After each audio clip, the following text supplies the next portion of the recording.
Sean todas y todos bienvenidos, bienvenidas a lo que es la ciudad de Guadalajara, específicamente a lo que tenemos hoy, que es el Hospicio Cabañas. Y antes de comenzar, me gustaría presentarme un poco. Mi nombre es Sam y tengo el gusto y el placer de ser su guía el día de hoy. Antes de iniciar, es importante remarcar un poquito las reglas que vamos a seguir a lo largo del recorrido. Regla número 1. Si alguien siente dolor de cabeza, mareo, dolor de estómago o cualquier malestar, es importante que me lo digan. Podemos beber agua, buscar algún snack, sombra, pero todo para que estemos al 100 en el recorrido. Número 2. Me encantan las preguntas. Entonces pregúntenme un montón. Eso siempre enriquece mucho este tipo de recorridos. Y número 3, como se dan cuenta, tengo un montón de energía y yo no traigo jet lag. Entonces les va a tocar soportarme durante todo el recorrido. Y antes de comenzar, me gustaría también que en este caso, antes de ingresar a lo que es el museo, nos tomemos un par de minutos para apreciar lo que tenemos de fachada, lo que tenemos de este edificio, porque muchas veces nos concentramos solo en lo que tenemos como museo, lo que tenemos dentro de los museos, pero nos olvidamos de las grandes obras maestras arquitectónicas que también tenemos frente a nosotros. El Hospicio Cabañas abrió en el año de 1810 bajo el nombre de Casa de la Caridad y la Misericordia. Y ya sé que el nombre es un poco largo, pero por eso decidieron acortarlo a Hospicio Cabañas. Y es que este edificio tiene más de 200 años. En este edificio estuvieron niños jugando, ancianos siendo atendidos, personas enfermas a las que estaban ayudando. Vio procesos políticos, veo algunas cosas religiosas que afectaron a este predio. Entonces, no solamente estamos frente a uno de los museos más importantes de la ciudad de Guadalajara, sino uno de los edificios históricos que han marcado la historia de este país. Originalmente este lugar funcionó como un lugar para personas principalmente necesitadas, hablando de huérfanos, viudas, ancianos, personas enfermas, y esto lo mantuvo durante casi más de 100 años. Estamos hablando de que este lugar funcionó desde 1810 hasta 1980 como hospicio. Y en 1980 es cuando el edificio oficialmente toma su parte de Instituto de Cultura, y es hasta 1997 cuando la UNESCO oficialmente lo nombra como parte de los sitios adscritos como Patrimonio de la Humanidad. Esto fue gracias a su gran valor artístico, arquitectónico, cultural, entre muchos otros aspectos. Ahora, seguramente muchos de ustedes conocen este lugar por otra cuestión, y en este caso estamos hablando de los murales de José Clemente Orozco. Y es que en este lugar se encuentran 57 murales hechos con técnica al fresco, que el autor los estuvo pintando aquí desde 1938 hasta 1939, y son una obra de arte, amigas y amigos. Y es que les puedo jurar que todo aquello que hayan visto en internet sobre fotografías, videos, imágenes, no se compara en lo absoluto con verlos de forma presencial y tenerlos literalmente con nosotros. Y por supuesto que vamos a tener uno de sus murales estrellas, que por muchas personas, incluyéndome, se considera una de las joyas de José Clemente Orozco, y estamos hablando del Hombre en Llamas o el Hombre en Fuego. Así que acompáñenme, porque en este recorrido no vamos a hablar solamente de lo que es la arquitectura, sino que vamos a hablar de política, religión, del arte mexicano y claro, de algunos cuantos dramas que hay por ahí, porque si algo les puedo decir es que la historia de México para nada es aburrida. Y es que para entender este precioso lugar primero tenemos que regresar mentalmente a inicios del siglo XIX. En este momento la ciudad de Guadalajara todavía era parte de lo que fue la Nueva España. Y en este punto había una desigualdad social tan grande que había muchísimos niños huérfanos, había muchos adultos mayores sin atención, personas enfermas que no tenían cuidados, y aquí es donde surge la figura fundamental de este tour. Y es que estamos hablando de el obispo Juan Cruz Ruiz de las Cabañas. El obispo llegó desde España a Guadalajara en el año de 1796 y quedó tan impactado por las condiciones en las que se vivía en la ciudad que decidió meter manos a la obra, y básicamente una de sus ideas fue crear un espacio donde estas personas pudieran encontrar paz, pudieran encontrar un refugio, pudieran encontrar ayuda. Y es que su idea era bastante ambiciosa, porque él quería crear un espacio donde las personas pudieran llegar, hablando de huérfanos, de ancianos, de personas con discapacidad, de personas en situaciones de pobreza, a viajeros de vez en cuando y personas que incluso requirieran aprender, ¿no? Entonces, realmente el obispo fungió como una persona o como esta puerta de una pequeña ciudad dentro de una gran ciudad. Ahora, la construcción inició en 1805 y se termina hasta 1810. Y para poder diseñar todo lo que estamos viendo hoy día, se contrató a uno de los arquitectos más reconocidos de la época, que en ese momento fue Manuel Tolsá. Que ojo, recuerden su nombre porque seguramente ya han visto muchas otras de sus obras, porque él es el mismo autor que diseñó el Palacio de Minería o la estatua ecuestre de la Ciudad de México del rey Carlos IV, que aquí conocemos con el apodo de El Caballito. Entonces, usen técnicas de memorización para aprender su apellido. Yo uso la técnica de Manuel Bolsa. A mí me sirve un montón para acordarme siempre de él, pero él fue el arquitecto a cargo de crear los diseños de este hermoso edificio. Ahora, la construcción no inició en 1805 y se terminó hasta 1810, fungiendo originalmente, como lo mencioné, como la Casa de la Caridad y de la Misericordia. Pero aquí es donde se ponen las cosas interesantes, porque en 1810 es exactamente el mismo año donde inició la Guerra de Independencia de México. Entonces, mientras el país estaba en una escena de cambio social, de cambio político, esta casa empezó a fungir como un recurso, como un lugar de apoyo social a aquellos que lo necesitaban. Y a lo largo de los siguientes años, el hospicio sobrevivió absolutamente de todas las cosas que le pudo haber pasado. Desde crisis económicas, guerras, cambios políticos, leyes religiosas. Entonces, este lugar tiene de historia de Guadalajara como ustedes no se imaginan. De hecho, durante las leyes de reforma del siglo XIX, el Hospicio de Cabañas no fue la excepción y se vio bastante afectado por estas leyes. Posteriormente, el predio pasó a ser parte o ser propiedad de las Hermanas de la Caridad, quienes transformaron el lugar en un hospital, pero seguía funcionando como un lugar para las personas necesitadas. Más tarde, después de lo que fue la desamortización de los bienes, la parte del hospicio pasó a manos del gobierno.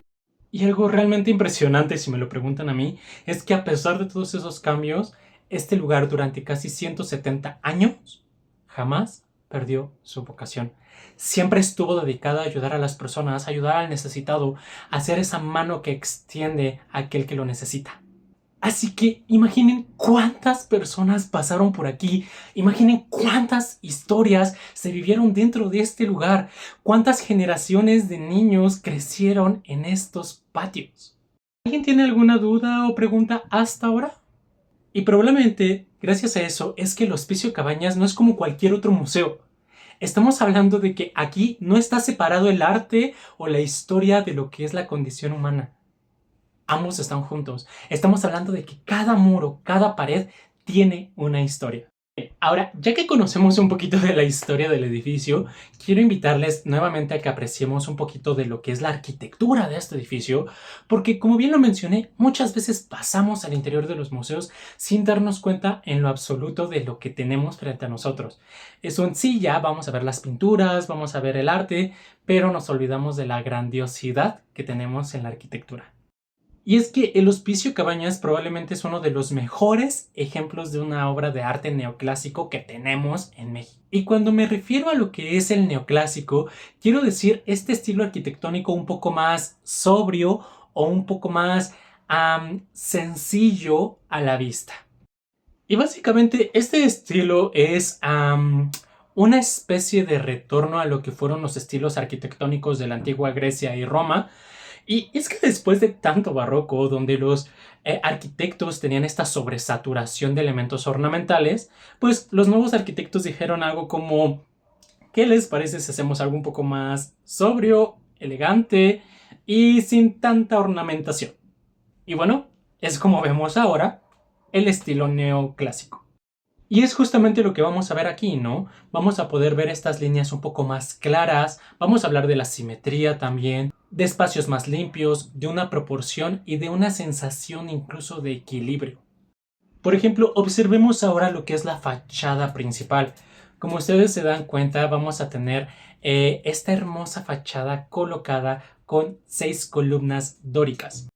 Ahora, las columnas dóricas son las más sobrias de todo este estilo arquitectónico. Son incluso las que transmiten más fuerza, esta limpieza, esta simetría que estamos buscando justamente. Por ejemplo, observen esta fachada de aquí, donde tenemos un frontón triangular bastante clásico, sostenido por 6 columnas dóricas. De hecho, si el barroco fuera más como una persona extravagantemente vestida para una fiesta, el neoclásico sería esta persona que llega con un traje elegante, donde menos también puede ser más. Y es que justamente esa sobriedad es algo muy típico de lo que fue Manuel Tolsá. Ahora, como bien les mencioné, Manuel Tolsá fue uno de los arquitectos más importantes de lo que fue la Nueva España. De hecho, si ustedes comparan algunas fotos de algunas obras que él llegó a hacer, como el Palacio de Minería, van a encontrar muchísimas similitudes entre los dos edificios.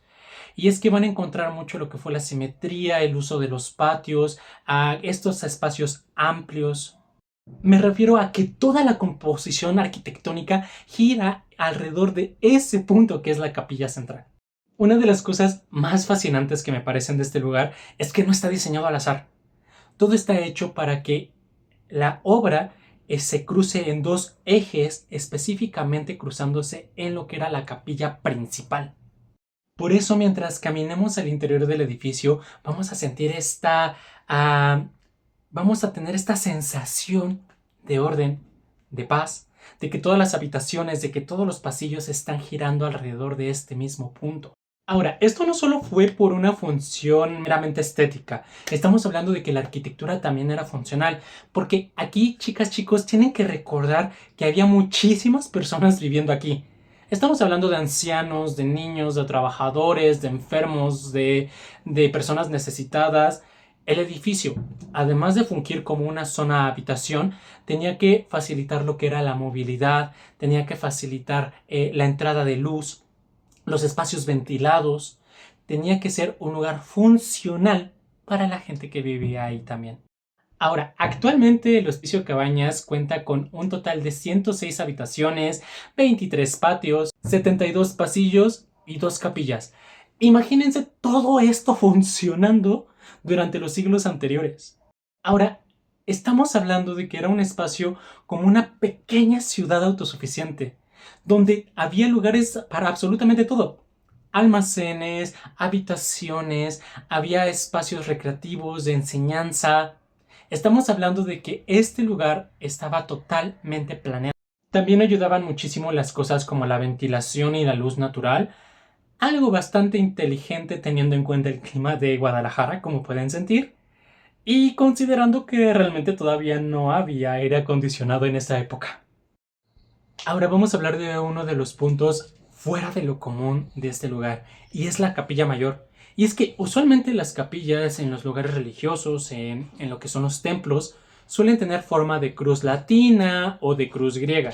Y por supuesto que tenemos la cúpula, uno de los grandes protagonistas de este edificio, cual hace que el espacio se vea muchísimo más amplio y más teatral. El transepto, o me refiero a la parte horizontal de lo que es la capilla, es más largo que la nave principal. Originalmente estaba rematada por una escultura que representaba a la caridad. Esta cúpula está sostenida por una compleja serie de columnas tanto dóricas como jónicas. Además, toda la transición arquitectónica, hablando de los arcos, de las pechinas, todo fue totalmente planeado para dirigir nuestra atención de forma natural hacia lo que era la parte de arriba. Y es que aquí es donde Manuel Tolsá fue sumamente brillante. Porque sin darse cuenta el visitante cuando nosotros llegamos, chicas, chicos, eso es exactamente lo que terminamos haciendo. Simplemente nosotros levantamos la vista. Y aquí es donde viene el complemento, porque muchos años después, José Clemente Orozco vino no solamente a fungir como un gran artista de este lugar, vino a complementar, vino a terminar el trabajo increíble de Manuel Tolsá. Y tal vez por eso el Hospicio Cabañas sigue impresionando de la forma en que lo hace, incluso casi 200 años después de su construcción. Y cuando observemos este edificio no estamos viendo solamente lo que es la arquitectura, estamos viendo una obra de arte totalmente planeada y funcional. Aquí hay que recalcar algo muy importante, porque la buena arquitectura, chicas, chicos, no solamente se mira, también se siente. Bien, ahora, ya que estamos dentro de lo que es el museo, vamos a hablar de uno de mis temas favoritos, y es que vamos a hablar justamente de lo que fue el muralismo mexicano. Y para hablar de muralismo, chicas, chicos, podemos mencionar que muchas personas, incluyéndome, lo consideramos el inicio del arte mexicano. Y ojo, no estoy hablando ni de arte indígena, ni de arte prehispánico, ni de arte virreinal. Arte mexicano desde el momento en que se concibe lo que significa ser mexicanos. Y para esto necesitamos hablar de uno de los personajes más importantes de la historia de México, que créanme que si no han escuchado hablar de este señor, lo van a hacer, porque es imposible librarse de su nombre. Y es que les estoy hablando de nuestro queridísimo presidente, Porfirio Díaz. Porfirio Díaz es considerado uno de los personajes más complejos y controversiales que tenemos en la historia de México. Y es que, para empezar, chicas, chicos, él fue presidente del país por poquitos años, casi 30. Así que sí, es considerado por muchas personas como el dictador que tuvo México. Y es que durante toda la época de Porfirio Díaz, hablando desde los años que él estuvo gobernando, del año de 1876 a 1910, Porfirio Díaz se la vivió perpetuamente enamorado de una ciudad llamada París. Porque en su época París era la punta de la modernidad a nivel internacional. Así que realmente él quería una réplica de París aquí en México. Y mucho gracias a Porfirio Díaz llegaron un montón de tecnologías y de modernidad de la época. Cosas como en su momento lo fue la electricidad, el tren, el tranvía, fonógrafo, telégrafo, cine, calles pavimentadas, elevadores. Y la lista puede seguir y seguir y seguir. Porque Porfirio Díaz realmente nos trajo un montón de cosas buenas. Pero, porque hay un pequeño pero, Porfirio Díaz también fue el causante de la división social en las clases sociales de México, donde solamente el 10% de la población, o las clases altas, eran las que podían acceder a todos estos nuevos servicios, mientras que el 90% restante de la población era considerada la clase baja, la clase pobre, sin acceso a cosas como la educación, el agua potable o un sistema de salud digno. Entonces sí, Porfirio Díaz nos trajo un montón de cosas buenas, pero tuvo un costo social bastante elevado, que fue la población. Ahora, en el año de 1910, México tuvo una guerra civil interna donde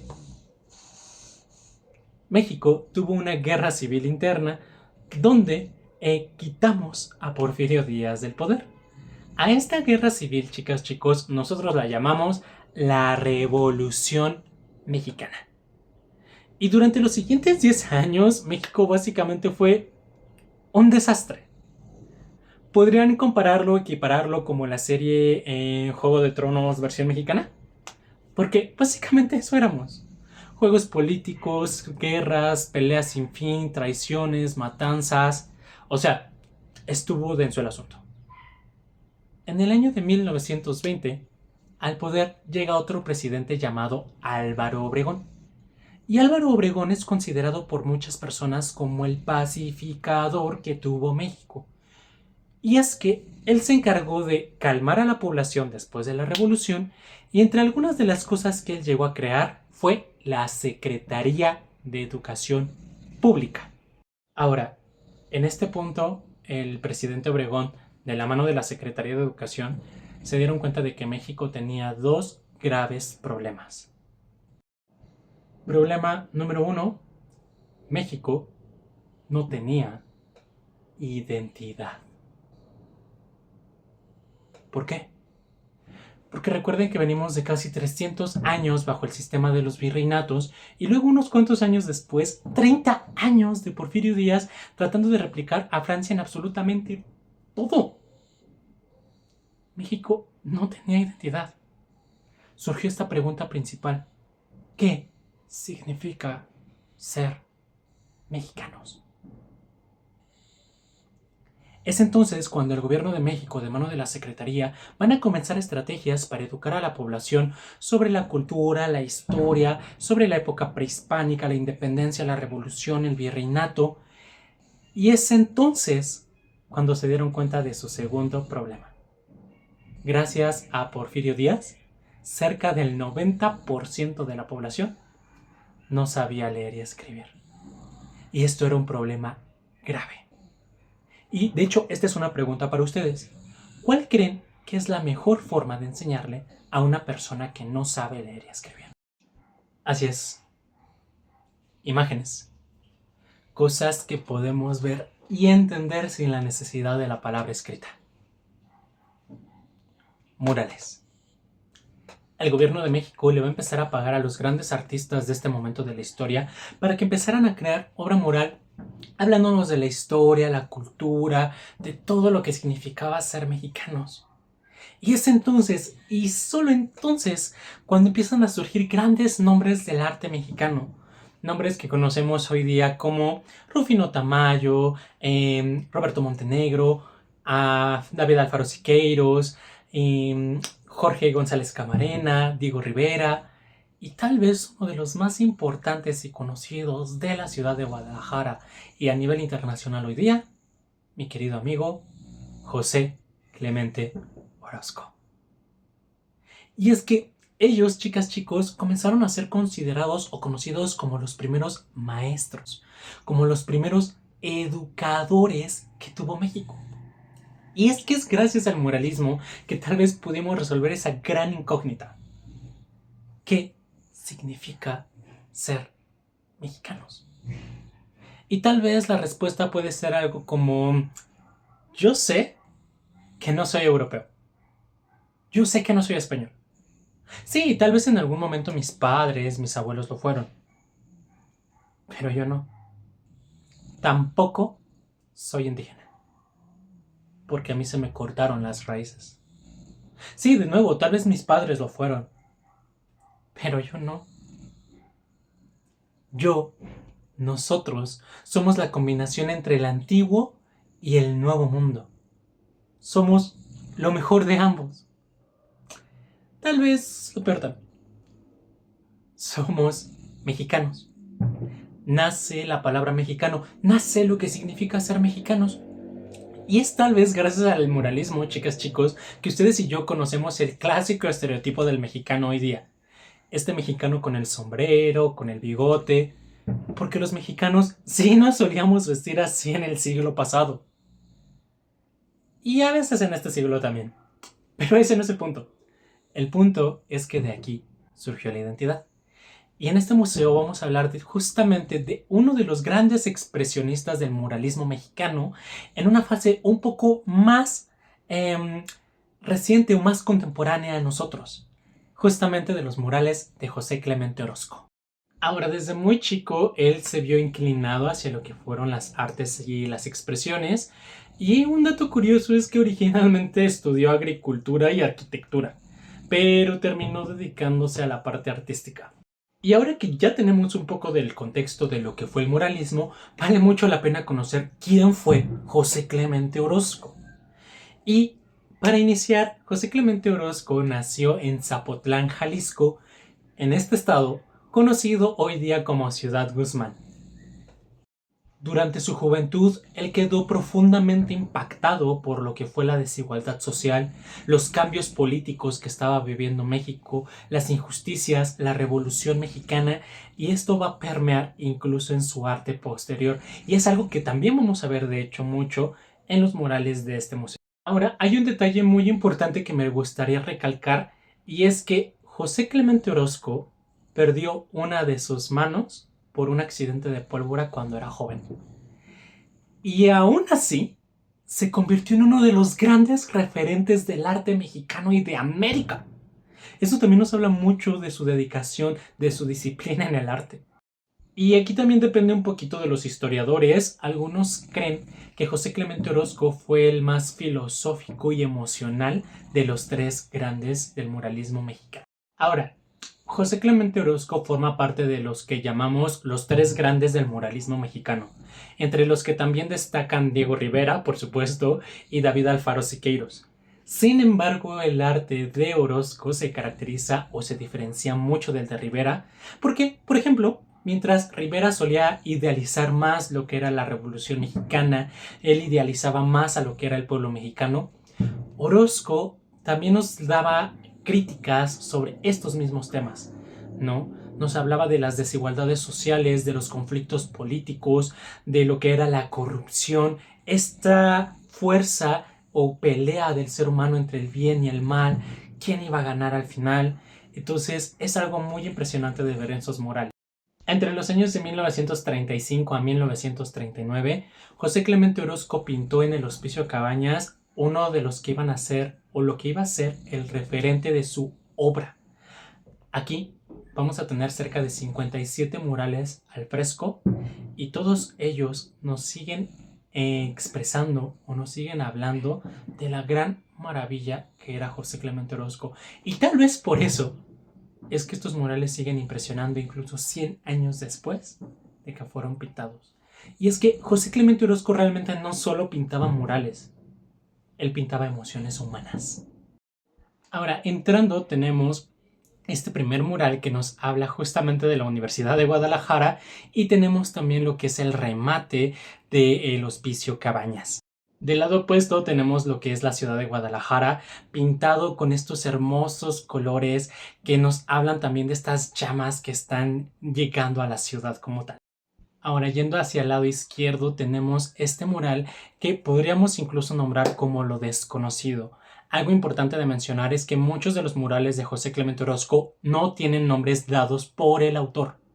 Muchas veces son dados por los mismos espectadores y es que el muralismo puede ser interpretativo.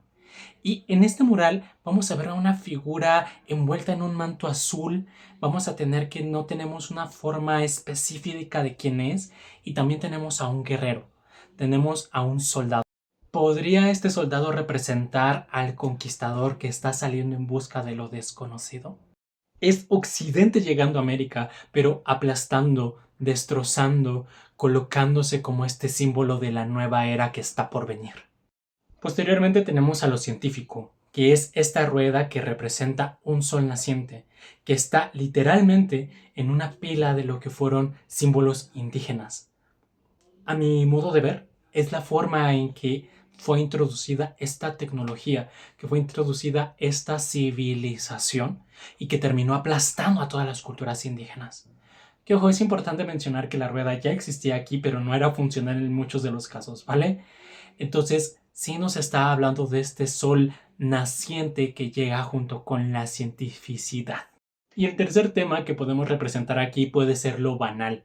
Vamos a encontrar lo que es la fachada del edificio de gobierno, lleno de estas volutas, hablándonos un poco de lo que es el barroco, y a mi punto de vista es bastante humorístico teniendo en cuenta que está en una de las joyas del neoclásico.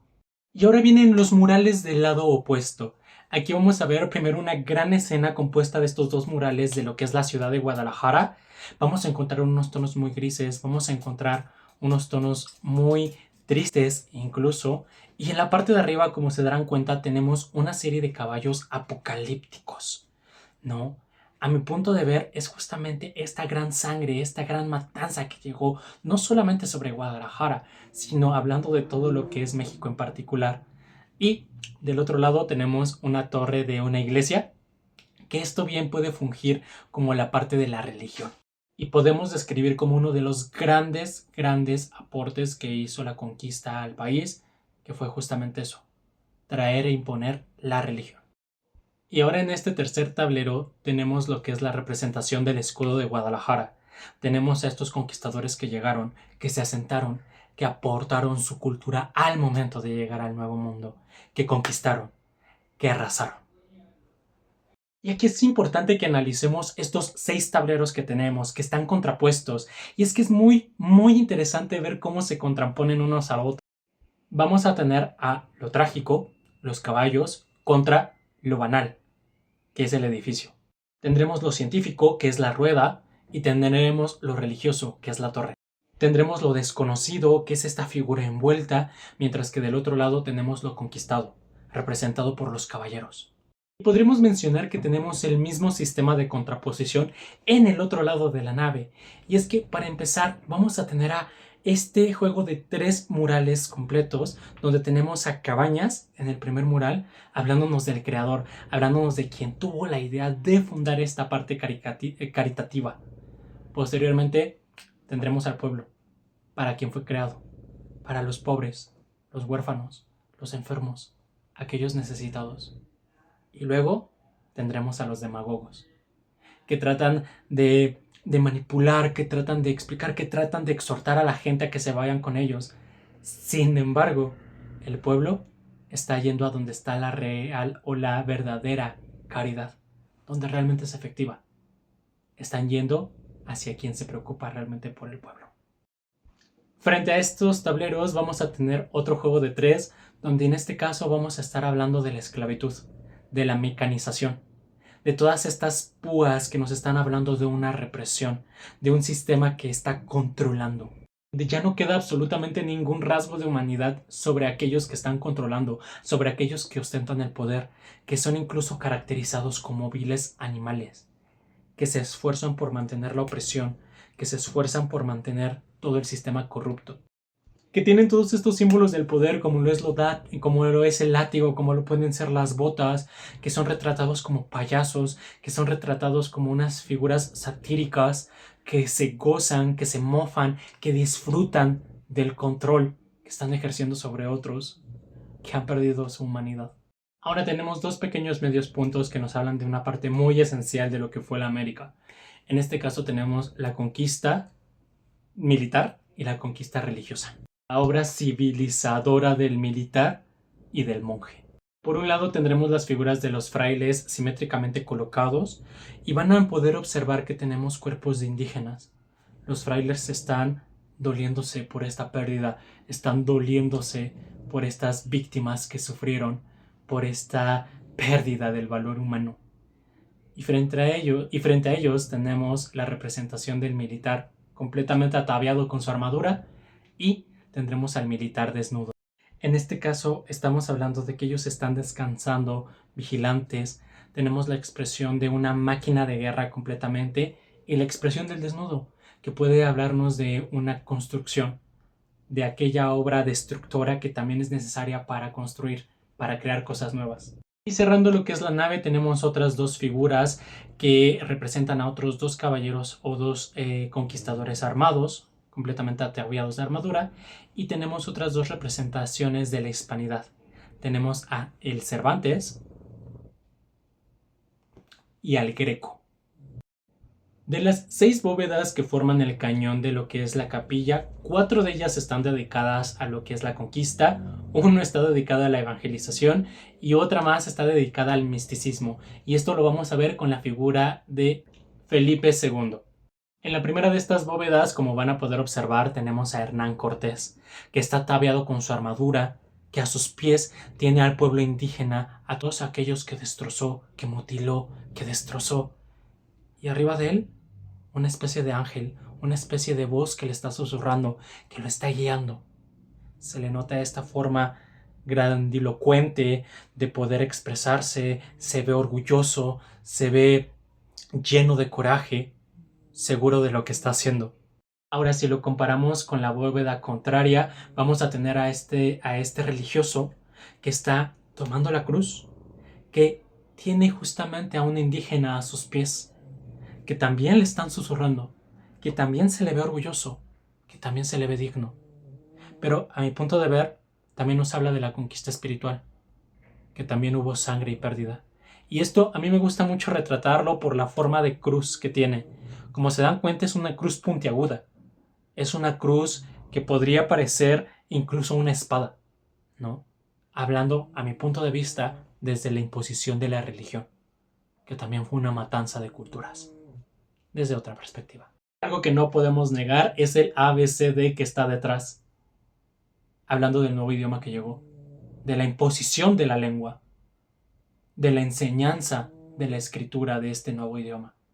La bóveda contigua a Cortés nos está hablando de este espíritu de belicosidad, totalmente mecanizada, blandiendo las espadas en todas direcciones, sin ton ni son. Estamos viendo una escena completamente desesperada, una escena completamente motivada por lo que era la guerra. En contraposición, junto al franciscano, también vamos a ver algunas escenas de esto, algunas escenas de esta guerra y esta belicosidad, pero ahora desde lo que es el hombre máquina montando sobre la bestia máquina.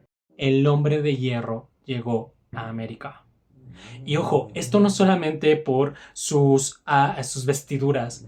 Estamos hablando de que están montados sobre una bestia nunca antes vista en el continente americano, sobre una ser que jamás habían percibido las personas indígenas aquí. ¿Pueden ustedes, chicas, chicos, imaginar ese impacto de esa bestia fantástica nunca antes vista? Por eso aquí está representada como este caballo bicéfalo, que está entrando triunfante, que está aplastando lo que es a todos los vencidos. El hombre literalmente fusionado con el caballo, uno encima del otro formando una sola bestia, aplastando, derribando, pero también como una parte de la creación, parte de lo que viene, parte de lo que se va a construir.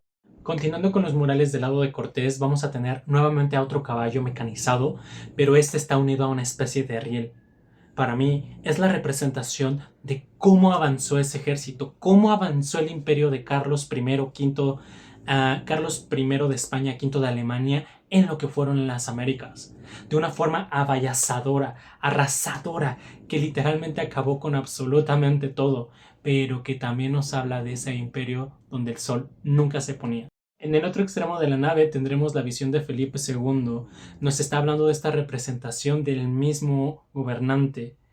Hablamos de que su corona parece que está siendo despegada por la misma cruz, aquella cruz que parece estar besando. Nos está hablando de ese símbolo de la redención, nos está hablando de esa conexión con lo que fue la religión. Nos está hablando también de esa figura y de lo que él representó, de llevar la cruz a pesar de todo, a todos los lugares posibles. Que su ascenso es difícil, que están tratando de llegar a la cima pero no lo logran. Ahora, en lo que son las 4 pechinas, tenemos a 4 hombres que están ennegrecidos, que están tratando de escalar estas cumbres, que están tratando de llegar a lo que es la cima, y nos están hablando claramente del esfuerzo humano. Y es que están ahí impotentes. Y aquí hay un par de detalles que parecieran secundarios, pero que realmente Orozco nos los dejó muy claros, y son las armas que están portando. Mientras uno carga un rifle, el otro carga una especie de daga. Nos está hablando tanto del hombre moderno que llegó junto con el hombre primitivo que estaba. Nos está hablando de que ambos representan esta dualidad de los dos mundos. Pero también nos está hablando de esta contraposición de tiempos, de que ayer, de que hoy y que siempre, el ser humano siempre está tratando de llegar a la luz, siempre está tratando de llegar más arriba, de salir, de escapar, de ascender. Y aquí es bastante importante mencionar que todo esto tiene un sentido arquitectónico que va en función de la arquitectura. ¿Recuerdan que hace ratito les mencioné que la cúpula estaba diseñada para que el espectador impulsara su vista hacia la parte de arriba? Pues claramente todos estos murales nos están hablando de una base, de algo que está, de algo que el ser humano tuvo que superar, que tuvo que escalar, que tuvo que ir dejando atrás para llegar. Es importante mencionar estos dos ejes, lo que fuimos y lo que seremos. Lo que llegó, lo que cambió, lo que se destruyó para hacer lo que somos hoy, pero que tenemos que dejar atrás, que estamos luchando por seguir adelante, que estamos luchando por salir, por llegar a esa luz. Y es todo esto necesario para hablar justamente de la bóveda y de todo lo que tenemos, de la cúpula y de todo lo que tenemos en esta cúpula. Y vamos a hablar ahora de lo que es el anillo. En este caso vamos a ver una serie de tableros preciosos que están rematados con unos colores grises o colores opacos y nos está hablando de todas las actividades que representan al ser humano. Tenemos la representación de la arquitectura, de la alfarería, tenemos la representación de la escultura, de las malas artes o de las artes oscuras, hablando un poco de lo desconocido, de la dramatización, de todo aquello que nos forma como seres humanos y que realmente nos trae a esta pregunta fundamental. ¿Para qué tanto esfuerzo? ¿De qué sirve todo lo que hemos hecho hasta ahora? ¿De qué sirve la representación artística? ¿De qué sirve el esfuerzo del ser humano de superarse cada día más? Y es entonces cuando la pintura de la cúpula polariza nuestra atención. Porque después de bañarnos tanto, de azotarnos contra lo que fueron las paredes, lo que fueron los murales en el resto del cañón, lo que fueron los murales de las pechinas, del círculo, es cuando nos adentramos ahora a este mundo de los titanes. Nos adentramos a este mundo de los atlantes. Y es que estos personajes están habitando en un mundo de fuego pero sin consumirse. Ellos son el fuego. Es un momento donde sus almas se desligaron de toda la parte terrenal, dejaron atrás todo aquello que los tenía sujetos y están trascendiendo. Y es que incluso parecería una burla, ¿no? Todos estamos buscando o pareciera que estamos con esta envidia de estos seres soberbios que están en la parte de arriba, que se despojaron de todo lo que a nosotros nos mantiene sujetos aquí abajo. Con sus oscuros cuerpos, remata y resalta el hombre en llamas. Y es que solamente con 3 figuras humanas, Orozco creó un anillo estructural donde se cimienta el resto de la obra. Y vamos a empezar con este hombre en particular, que podríamos llamar incluso algo como el Homo sapiens, que su mirada está fija, que tiene un ceño complejo, duro, rígido, que está mirando hacia la parte de abajo, que está mirando hacia todo lo que tiene o estamos nosotros incluso abajo con él. Que todo lo que es la parte de su intelecto, de su espíritu, está ligado a la parte de abajo, a la parte terrenal, ¿no? Que está seguro de quién es gracias a todo ello. Y este Homo sapiens tiene debajo de su brazo a otro sujeto que es un poco más regordete, que ni siquiera se le alcanza a ver el rostro, que parece que está sumergido o enajenado en todos los placeres carnales, en todo lo que representa la parte humana. Y que de alguna forma ambos tienen este brazo sobresaliendo que los une como un solo ente, que está tratando de tocar al otro hombre y que están formando el círculo completo con sus brazos. A mi modo de ver, el hecho de tener a estos dos hombres es una contraposición, ¿no? Tenemos al hombre que está firme, que está aplastando al hombre que está caído. Estamos hablando de esa destrucción que fue necesaria para construir, de aquello que fue necesario destruir para poder crecer. Para mí es una condición o una referencia de la dualidad humana. Podría incluso enriquecerse esta interpretación de que un hombre fuerte solamente llega ahí una vez que supera sus bajezas, una vez que supera aquello que lo ata. Finalmente tenemos la figura central, el hombre en llamas. Esa figura que está ahí para estar. Esta figura no está ahí para perforar la bóveda, no está en composición con todo lo demás, ni sujeto a toda la parte terrenal. Ya lo superó, ya trascendió. Está en llamas, pero no se está quemando. Él es la meta, es lo que aspiramos a hacer, es la trascendencia. Es el momento en que el ser humano por fin pudo trascender como tanto lo esperaba, donde dejó atrás todo aquello que le sujetaba y llegó a esa parte de prenderse en llamas. Y nuevamente es interesante retomar cómo todos los murales, cómo toda esa esencia, cómo todo lo que hemos venido hablando termina trascendiendo. Todo fue un proceso. Todo es un momento en la vida del ser humano que tuvo que dejar atrás, que dolió, que creó de formas maravillosas, pero que también destruyó, que es parte esencial de nuestra integridad, pero que no puede ser todo, porque al final nos mantiene atados. Por eso, la genialidad de Orozco es increíble en este lugar. Su visión del mundo, la forma en que todas las cosas nos afectan, pero a la vez nos llevan a algo más.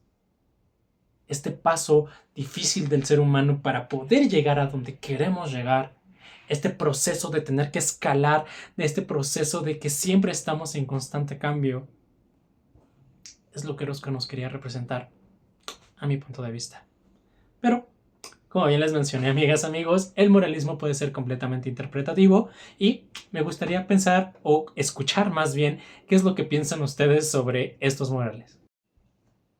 Y bueno, después de recorrer este lugar, probablemente ya pueden entender ahora por qué el Hospicio Cabañas es considerado uno de los espacios culturales más importantes que tenemos en México. Aquí realmente no solamente convivimos con el arte, estamos conviviendo con la historia, con la arquitectura, con todas las emociones humanas que fueron encerradas en este espacio y que fueron pintadas en cada muro. Lo que me parece totalmente fascinante del Hospicio Cabañas es que, a pesar de haber sido un edificio construido hace casi 200 años, sigue siendo un edificio lleno de vida. Eso, para mí, nos recuerda que los espacios también evolucionan con las sociedades. Un lugar que comenzó siendo un refugio para las personas vulnerables terminó convirtiéndose en un espacio, en un referente cultural a nivel internacional. Además, los murales de José Clemente Orozco siguen siendo increíblemente actuales, porque, aunque fueron pintados hace casi 100 años, siguen hablando de temas que hoy en día nos competen y siguen siendo actuales. Temas como la violencia, el poder, la desigualdad, la esperanza, la necesidad del ser humano por trascender aquello que nos motiva como personas. Tal vez es por eso que los murales de Orozco impactan tanto, porque de alguna forma como personas nos seguimos viendo reflejados en ellos. Así que, amigos, amigas, antes de retirarnos, me gustaría que volvieran a ver este edificio por última vez. Vean los pasillos, los patios, los murales, la cúpula. Piensen en todas las personas que pasaron por aquí, en los trabajadores, los niños, los necesitados, los artistas, los revolucionarios, todos dejando una pequeña huella en este lugar. Muchísimas gracias por acompañarme en este recorrido. Espero de verdad que se hayan llevado más que una sola foto en sus celulares, que se hayan llevado una experiencia, que se hayan podido llevar una historia que van a recordar. Y si les gustó el recorrido, recuerden dejar un excelente comentario en las encuestas que les daré en un segundito. Y bien, espero que ahora tengan hambre, porque claramente, como en Guadalajara, como en cualquier ciudad, la comida es algo que puede ser una delicia. Porque honestamente Guadalajara también se conoce mucho comiendo. Muchas gracias por su atención y nos vemos en el siguiente recorrido. Hasta pronto.